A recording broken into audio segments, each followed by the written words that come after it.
শহর জুড়ে ছেটানো হচ্ছে হাজার হাজার গ্যালন লালচে গোলাপি রঙের পাউডার। যুক্তরাষ্ট্রের ক্যালিফোর্নিয়া অঙ্গরাজ্যের লস অ্যাঞ্জেলেসের আগুন নেভানোর জন্য এই বিশেষ পিঙ্ক পাউডারটি ব্যবহার করছে বন ও অগ্নি সুরক্ষা বিভাগ। এর নাম ফসচেক, যা আগুনের গতি কমিয়ে আনতে সহায়তা করে।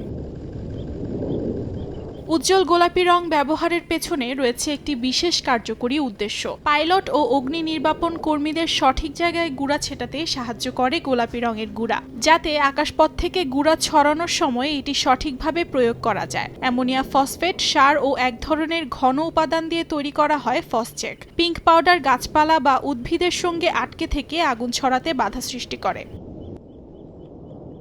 ফসচেক নামের গোলাপি গুঁড়া বিক্রি করে পেরিমিটার নামের একটি কোম্পানি। যুক্তরাষ্ট্রে 1963 সাল থেকে ফসচেকের ব্যবহার হয়ে আসছে। বার্তা সংস্থা এপির 2022 সালের এক প্রতিবেদনের মাধ্যমে জানা যায়, বিশ্বে আগুন নেভানোর ক্ষেত্রে অন্যতম উপাদান এই পিঙ্ক পাউডার।